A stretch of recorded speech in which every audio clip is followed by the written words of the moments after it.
Do you ever feel like your congregation is expecting a little bit too much from you? Or maybe you just feel this need to do 100 other things and you just don't have the time for it.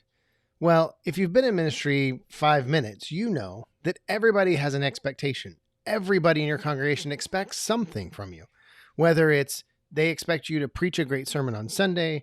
Maybe it's they expect you to be at every event. Maybe they expect you to be visiting them in their homes. Maybe they expect you to just have office hours, whatever. Everybody has an expectation. And the reality is the bigger your church grows, the more expectations there are. And the question is how exactly are you supposed to meet all of those expectations? Realistically, really, how are you supposed to meet all those expectations? Well, what I want to do today is I want to show you the things you can do, the things you can build into your ministry, into your personal life, and into just who you are that will help you manage all of those expectations to where you are not disappointing people all the time, where you don't feel under the pressure to meet all these expectations. In fact, by doing these things, by doing these few things, you will be able to satisfy pretty much most everybody and do very little. And that's what we're going to talk about today. So let's get started. So the big question is this: how do pastors like us who remain focused on the mission of Jesus and serving our communities without being distracted by everything in the world around us, how do we increase our effectiveness while living a lifestyle that doesn't compromise our health, our families, or our personal relationships with Jesus? That's the question this podcast is going to answer. I'm Dr. Brandon Party Cooper, and welcome to the Ministry Hackers Podcast. Welcome to this episode of the Ministry Hackers Podcast. I hope you're doing wonderfully, and I hope that today is a good day for you. We are into summer. It is almost all the way through June, which is hard to believe that we are that far into summer already. But there's still time to take a vacation. There's still time to relax, still time to get away. And I have a list of 10 places in the country where you can go and they will give you a free getaway. From anywhere between 2 and 14 days, you can go to these places and they will let you stay there, let you do whatever you need to, relax, hang out. Some of them are on the lake. Some of them are in the woods. Some of them have trails you can walk. All of them, though, are designed for you as a pastor, you as a ministry leader, to go and spend time there and to just refresh yourself because they believe in what you do. They believe in the sacrifices that you've made over the years. They believe in a healthy pastor and a healthy family equals a healthy church. And so they want to bless you. And so I want to encourage you to go to my website, go to brandonpartycooper.com/free getaway, and you'll be able to get your free getaway list right there. It's 10 places around the country where you can go and get a free getaway. You just have to sign up. You have to give them the dates that you're needing and fit it into their schedule, but they'll give you a free getaway, which I can't think of anything greater than that. Many of us, we don't take vacations and we don't get away from ministry because it just costs so much, especially these days with the cost of gas and the cost of airfare and all of that. But what if you could just have the getaway for free? All you have to do is get yourself there and the rest is all free. And so I want to encourage you, go to brandonpartycooper.com/free getaway and see the 10 locations, see if any of them are near you and see when you can book your free getaway in the coming months. All right. So again, go to brandonpartycooper.com/free getaway and get your list right there. Okay. So in ministry, like I said in the intro, if you've been in ministry at all for 5 minutes, you know that everybody has an expectation of you. I once learned from a pastor who I worked with, Pastor Scott Wilson, and he told us a story about when he first became the lead pastor at his church in Texas, and he sat down with his board. And mind you, this is just a handful of people, his board. And he asked the question, okay, I want you to write down your expectations of me as a lead pastor. Basically, in order to be a good lead pastor for you, what do you need me to do? And so all of the board members, they wrote their things down and they put them all on a list. And then what Pastor Scott did is he went to a whiteboard and he had them share their expectations, and he wrote them on the whiteboard. And after they all went and after they all, put their lists on the board and Pastor Scott was able to kind of see which ones are similar and group them together and everything else, At the end of that session, when they were sitting there and they said, okay, here are all of our expectations, Scott said he looked at the whiteboard, and I can't remember the exact number, but there was something like 30 some odd expectations that he was expected to fulfill in order to be successful at that church. Now, I don't know about you, but if you were to sit down with your board and you were to ask them, what are your expectations of me? Would you have that many? Now, imagine if you were to sit down with your entire congregation, a big, giant congregational meeting, and everybody sat in the pews, and you sat up at the front on the stage with the whiteboard, and you just wrote down every expectation. How many expectations do you think you would have on that whiteboard? I can't even imagine. I can't even begin to imagine the expectations that would be there. But here's the reality, and here's the difficult truth, is that as pastors, most of us feel the need to fulfill those expectations, even though it's a ridiculous number, even though it is obviously impossible to do. We feel the need to meet those expectations. Now, some of them we can dismiss as that's not within my job description, or that's not realistic, whatever. But as the pastor, what you and I both know is that most of those expectations are within the job description. If you're a lead pastor, let's say, if you look at the list and you process through it, you can justify why you should be the one to do that. And you should be the one to do that and that and that. And before you know it, you have a long list that falls under the umbrella of I'm the lead pastor. And you feel this need to fulfill that. And at the very least, even if you don't feel the need to fulfill all those, your congregation does. And what I want to do today is I want to show you how you can manage that, how you can deal with the expectations of your congregation, and how I think you deal with them in this way. Not only will you relieve yourself of many expectations you can't fulfill, but I think on the back end, your congregation will love you for it. And I know that may seem counterintuitive, and I know it doesn't make sense, but let me explain the 3 ways that you can manage the expectations of your congregation. The first way is to manage them up front. Manage them up front. Now, a lot of times what we do is we don't like to answer the questions that people have. I know for me in ministry, I know that if I say, hey, we're going to do this, or hey, I want to see this happen, or whatever, there are a million questions. People, well, what about this? What about this? What about this? And so what we try to do a lot of times is we try to minimize the number of questions, minimize the number of kickbacks, minimize the number of people who want to have a debate about some piece of it or something that they feel is important that you're maybe overlooking. And so what we do is we kind of keep things close to the vest. We don't share everything. We don't tell everything. And what that means is that we don't really manage their expectations very well. We just kind of let them have their own expectations, and we just kind of do what we feel like needs to be done, or we feel like we can handle, or we can manage. And then we deal with the fallout on the back end. I mean, how many times have we made a decision and then on the back end find out that a large portion of our congregation is either frustrated or upset, or maybe feels even disenfranchised with it? But it's because we really didn't manage their expectations on the front end.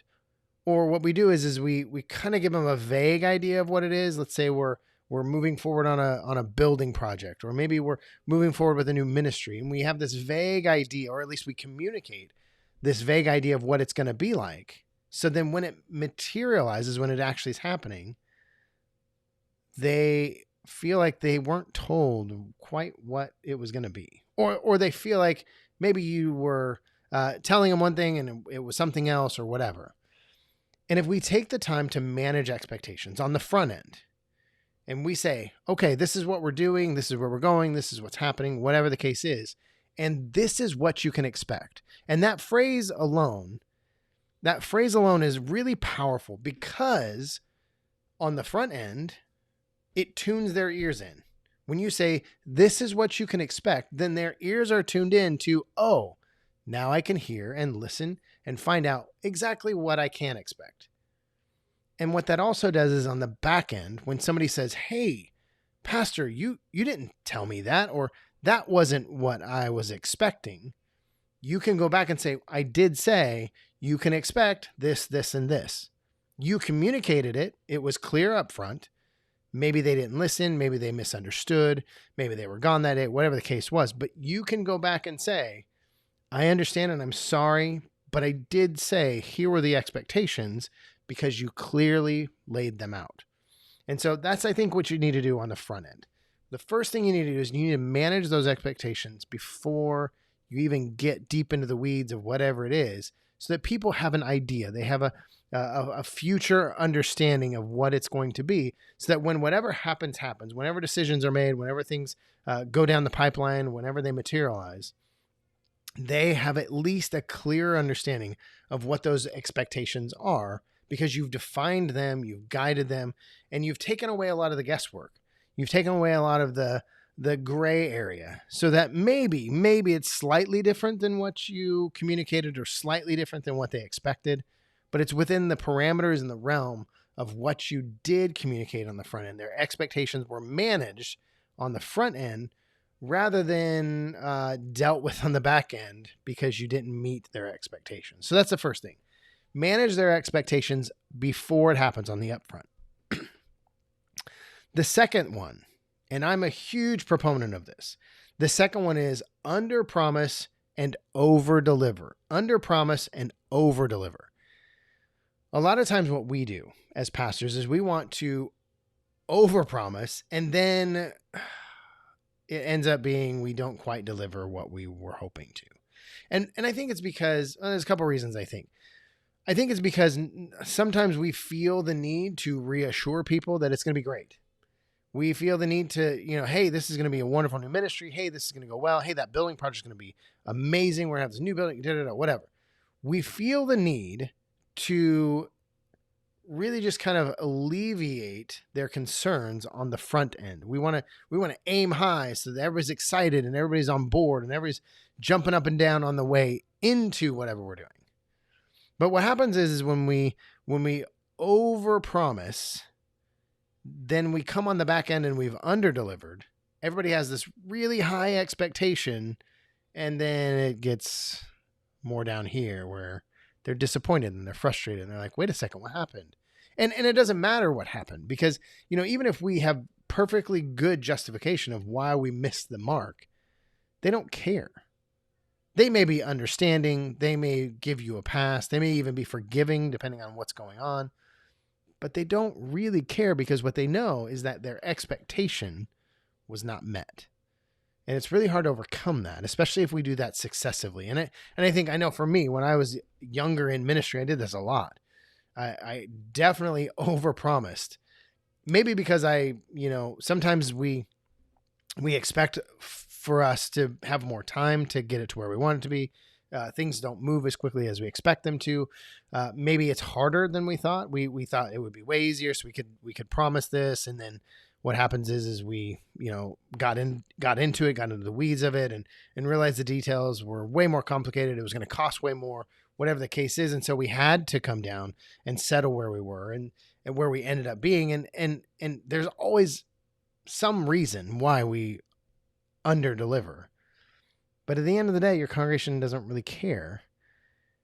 And if you do that enough times, they don't trust you. You break that trust with them. You're promising something and they're like, yeah, it's not going to be like that.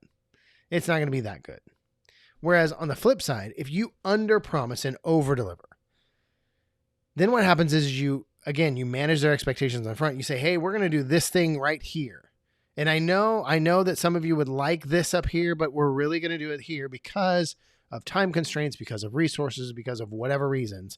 This is where we're going to be. Under promise. But then as you get into it and you develop it and you grow it and you manage it and you lead it and you build it, or whatever the case is, as it starts to happen and it starts to come to the final product or whatever it is that you're trying to launch or do or event or whatever the case is, and you're starting to deliver at a higher level.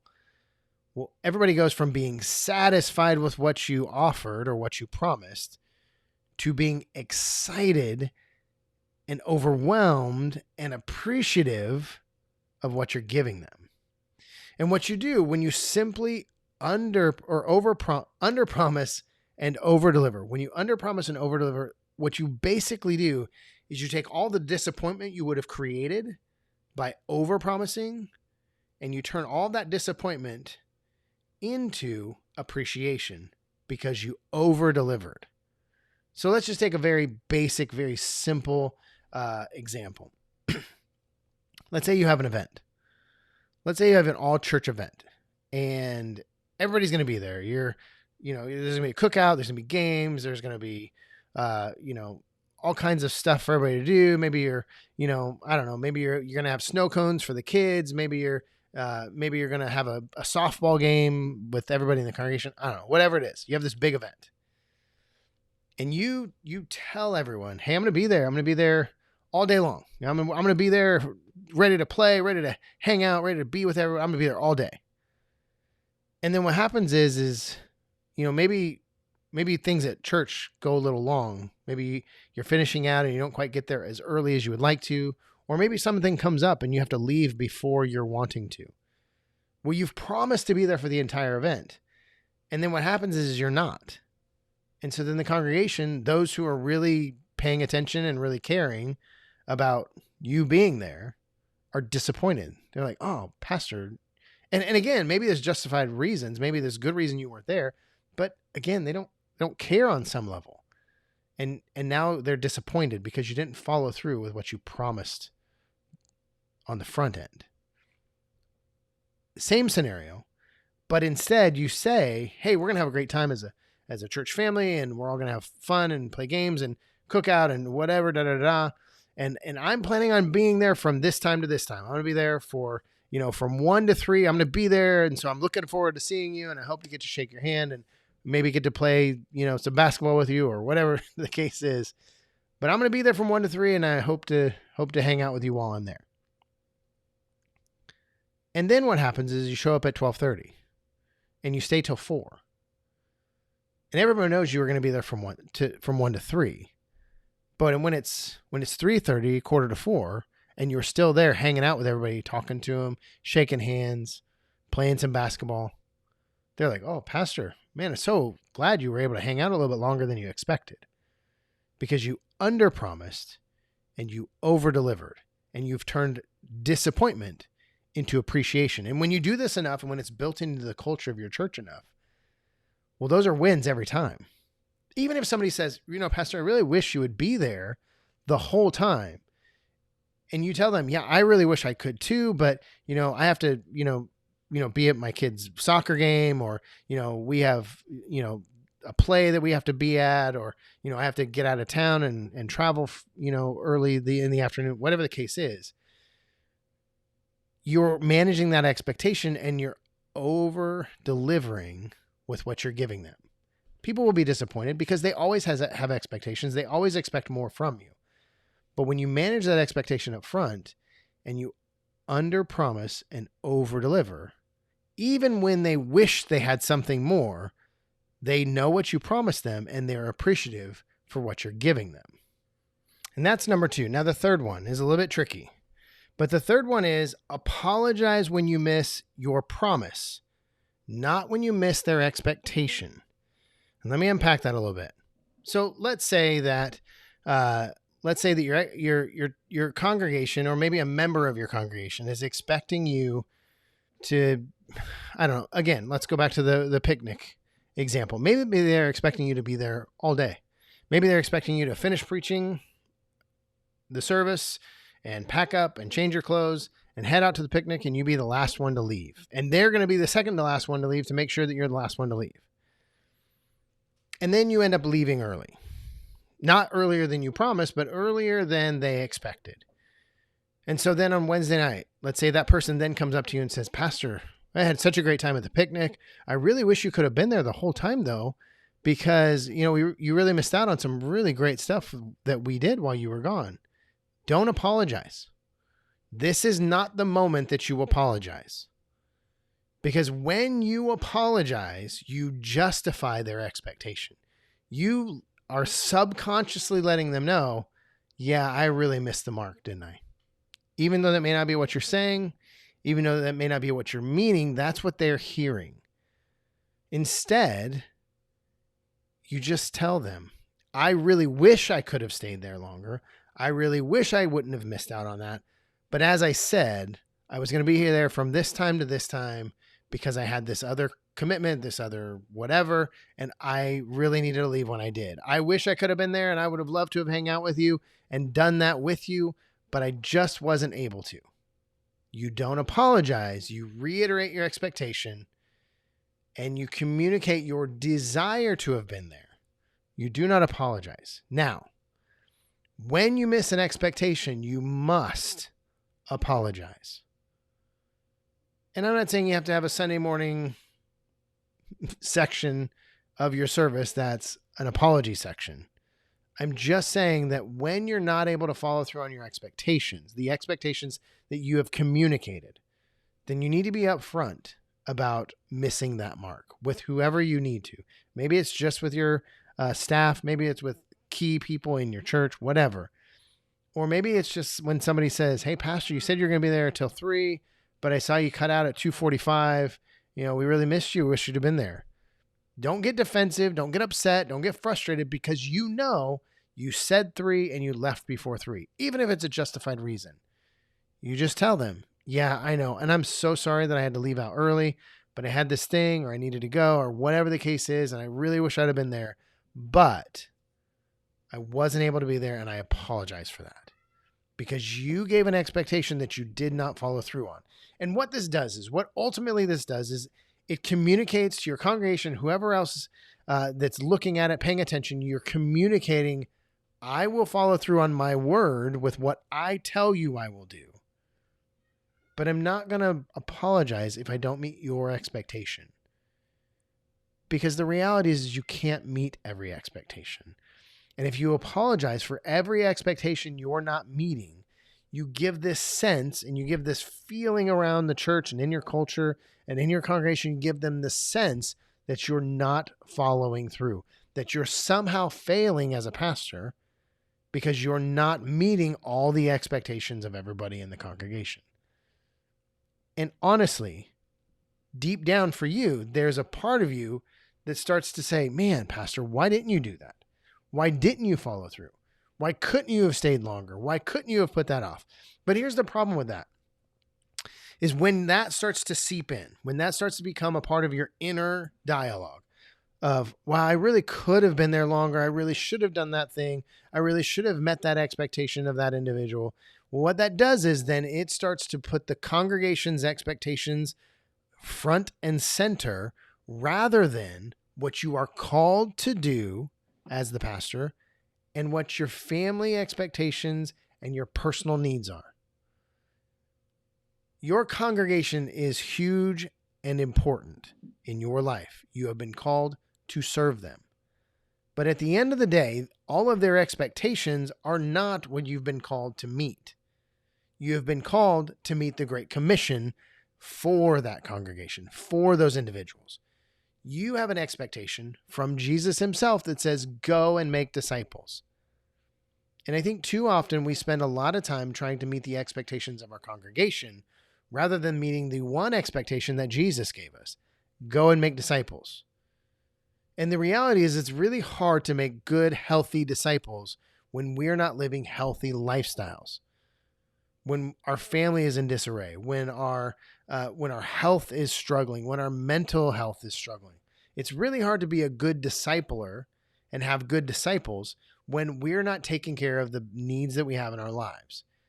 And if we're neglecting the call to make disciples because we're trying to meet the expectations of everybody in our congregation, then that just means we're not doing a good job. Even if they're measuring it by what you're doing for them, meeting their expectations, you can meet everybody's expectations in the congregation and they would praise you and they would talk about how great you were and they would talk about what a wonderful job you're doing because you're meeting their expectations. But at the end of the day, if you're not discipling them the way they need to be discipled in accordance with Scripture and the calling that God has on their lives, then they can praise your name all day long, but you're still failing to do the one thing you've been called to do. Go and make disciples. And so we have to manage those expectations. We have to underpromise and overdeliver. And we have to apologize when we don't follow through on what we communicate those expectations to be, not when we're not meeting the expectations they want us to. And I hope this is helpful because I know it's really easy as a pastor. It's really easy to get caught up in trying to make everybody happy. Even for those of us who are not people pleasers and, we're going to do our thing and we're going to do what God's called us to do.